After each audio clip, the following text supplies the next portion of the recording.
Hello, hello, hello. Welcome, welcome, welcome. All righty. Happy Monday, everybody. It has been a week, hasn't it? I am still reeling from all the things. Not exactly the happiest week, I think, for a lot of us. And I know that a lot of us are pretty upset by what's happening in the news in the United States and how so many of us have been put in this horrible position by people who just shouldn't be there, I think. Anyway, I today wanted to talk with all of you about a quote that I used in this week's podcast. And I think it really applies to art. And so I thought I would share with you what I was thinking about it. And it is a quote by Bruce Lee, who said that I fear not the man who has practiced 10,000 kicks one time. I fear the man who has practiced one kick 10,000 times. And I referenced that quote in the podcast this week with regards to learning color. And I wanted to riff a little bit more on this idea today because I think it is particularly applicable to Mindset Monday and to how we think and how we think about our art. So Bruce Lee in this quote he's talking about mastery. And he is talking about loving your art so deeply that you are willing to practice a single thing, a single move, so deeply that you know it in your bones. And if you really think about this, it is exactly what we do all the time in our studios. When he talks about practicing that one kick 10,000 times, he's talking about attention in service of excellence. And that is what we do as artists. That is what we are called to do. That is what I know a lot of us are searching for, a lot of us are looking for. And when you think about this idea, he's not talking about repeating the kick 10,000 times in the same way. He's not talking about repeating the same kick 10,000 times without thought and without adding variables to it. And that's the part that I think that we will so often miss or intellectually know, but not actually put into practice. If you think about what he's talking about here,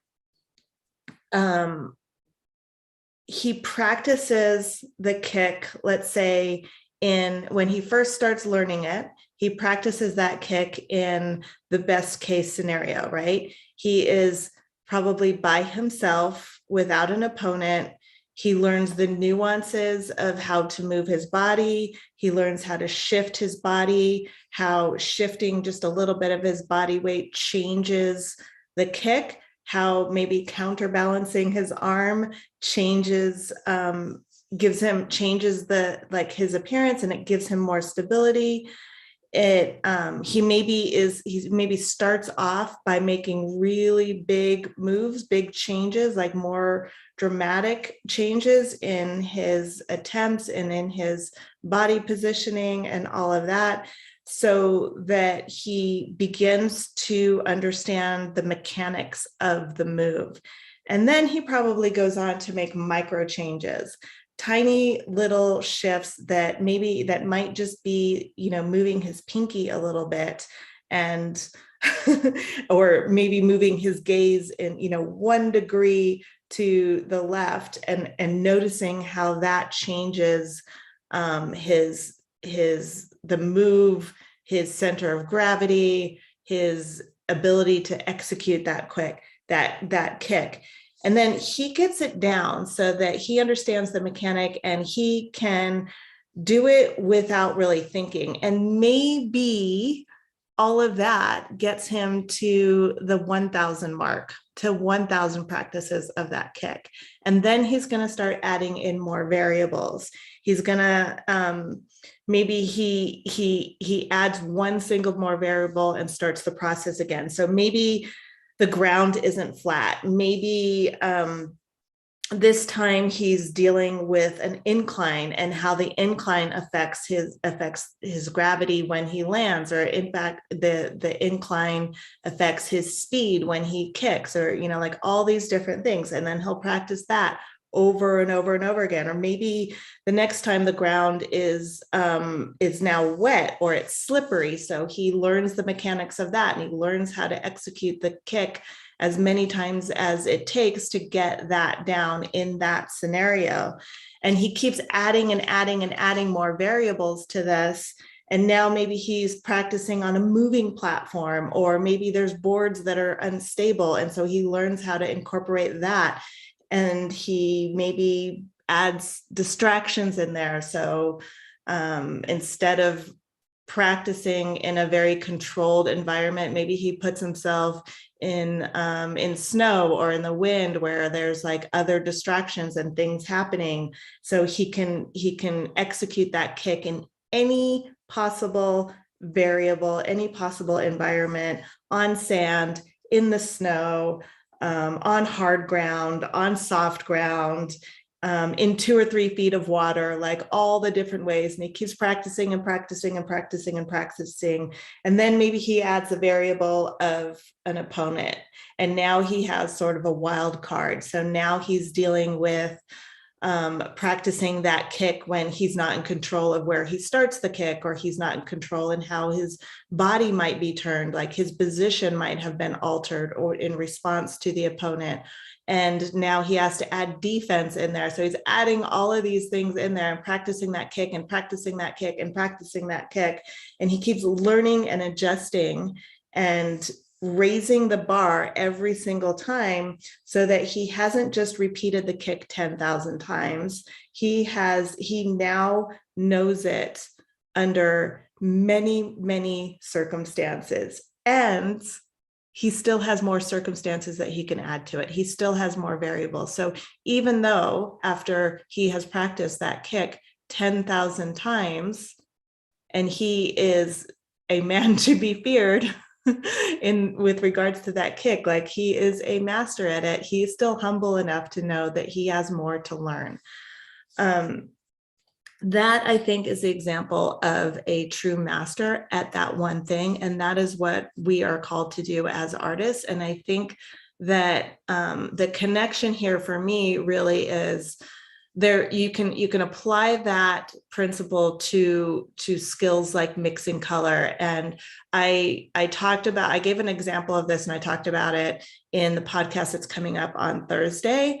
But it's kind of, if you can just imagine taking any single piece of what you do as an artist and practicing it to get that level of mastery, to get that level of understanding, and who you have to become on the way to that 10,000th attempt, right? Because you have to be able, in all of those, in this whole entire scenario and in each of those circumstances, you have to be able to manage your mind.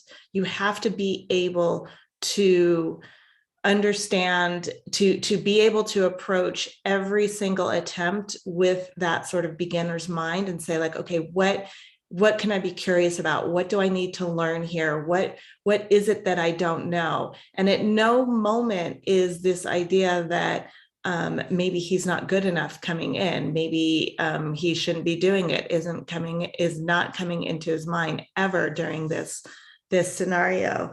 So we can apply it to the idea of learning skills within your art, color, drawing, value, composition, all the things that we use as tools in order to create the work that we can create. And we can also use it to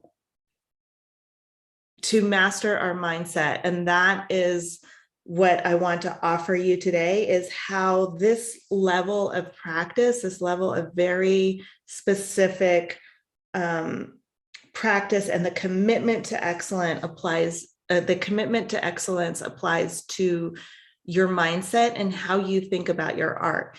It applies to how you think, how you consider yourself as an artist, how you bring yourself into the studio. And I know you've probably heard me talk about being aware of your thoughts, but if you think about that idea with regards to just being aware of your thoughts, and just imagine how much that level of practice and that focus on true mastery can influence and impact the way that you manage your mind, which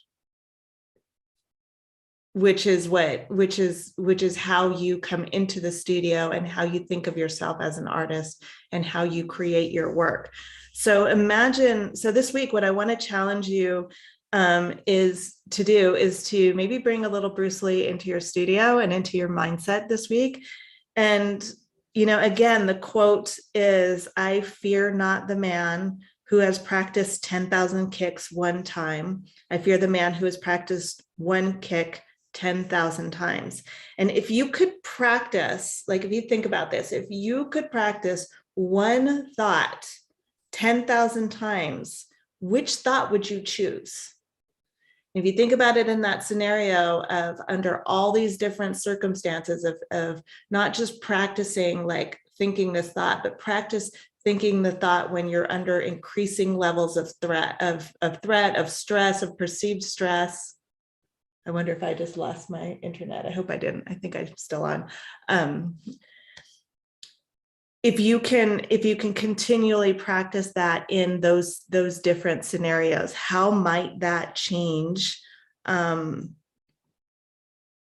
you as an artist and how you show up? So this is what I want you to consider. What thought do you want to have about yourself as an artist? What thought, my light's going on and off. So what thought do you want to have about yourself when things don't quite go as planned, right? When you have a distraction of something changing in your field of vision. So what that means is you focus on that idea. You focus maybe on the awareness of who you want to be as an artist. Maybe it's how you approach your art. Maybe it is just simply working on the thought of, I come into my studio prepared every day, or I am the expert on my art. Just internalizing that and really believing that and practicing that, even when you're given evidence to the contrary, even when it would be easier for you to go back to your default thinking. So if you consider this idea of practicing one thought 10,000 times under all these different variables, under all these different scenarios, which one would have the most impact on who you are as an artist or on how you show up in your studio when it comes time to paint?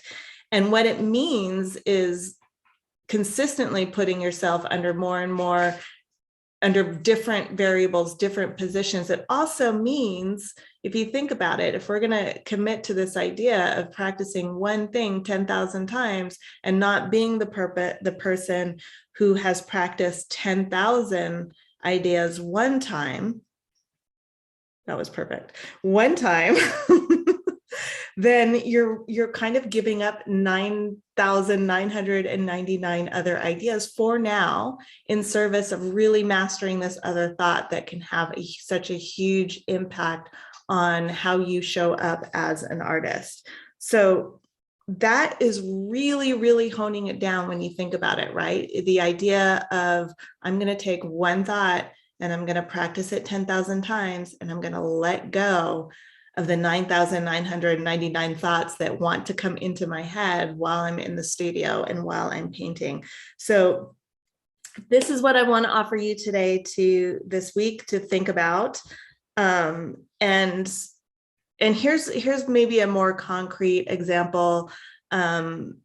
again, I'm going to use Growth Studio as an example because it is where we talk about this the most and where we really dig into this. But I will be discussing the thought process of an artist and really kind of like digging into how are you thinking about your art? What is it you want to say? How is it that you want to approach? If you could see what I see, there's this light that's just going. There it is. Okay. So how is it that you want to approach your art and you're thinking about your art? And what happens sometimes is artists will be having this discussion and they'll just kind of realize like, oh my gosh, I've thought of that, like you've told me this before, or I realized this before, like, or, like intellectually, I know this is true, but this other thought keeps coming back in. And that's the thought that like was sort of guiding why I made that choice, even though I didn't really want to think that way about my art. Right. And so that's the opportunity that's what I mean by kind of raising the bar and practicing that one thought in many different circumstances, and becoming the person who like, just think about like taking on one single thought and all of the discipline that you need in order to do that, and all of the times when you will be presented with a challenge in that, and all of the opportunities you will have to either give up, think it doesn't matter, decide not to do it, or just fall back on default thinking. And when you do, because you will fall back on default thinking, that is the opportunity again to practice mindset, to practice not using the fact that you defaulted to your old pattern of thinking as a reason to beat yourself up or as a reason to cause yourself pain. It's just kind of like, if you think again about Bruce Lee and the kicks, he attempts a kick and it doesn't land, or he falls on his ass and he just gets back up and he tries the kick again. Like, that's the discipline, is getting back up and trying it again without deciding like, oh, well, that kick doesn't work, I don't really need to use that kick, it doesn't really matter, it's not something that's important to me. Who you become when you make the decision to master your thoughts, your drawing skills, like any technical skills, your color skills, your composition skills, your value skills, when you take it on yourself to manage a single thing at that level, it changes.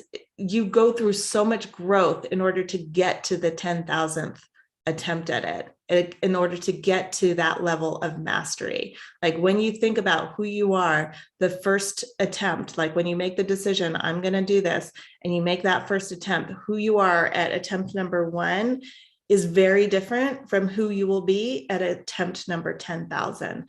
And so think about that this week in your studio. I strongly encourage you to think about that in terms of, what are the thoughts that I want to have about myself as an artist?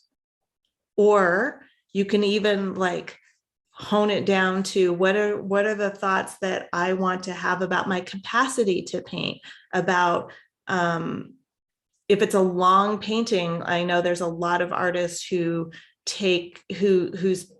method of painting takes weeks, takes months even to finish a painting. During that time, that is an opportunity to say, who do I want to be during this painting? How do I want to think about myself?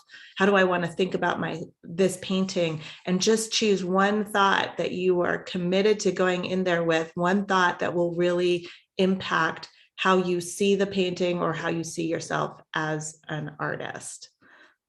That's what I have for you today. That's a big challenge. It's a really big one.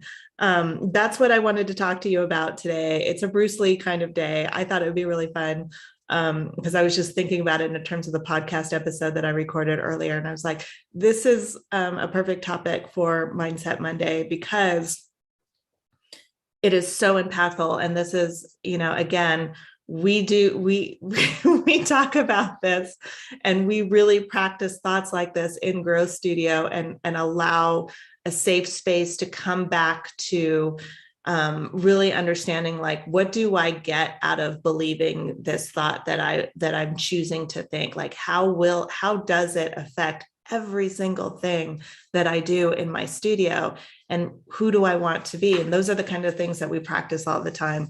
And we get I give a lot of coaching on that.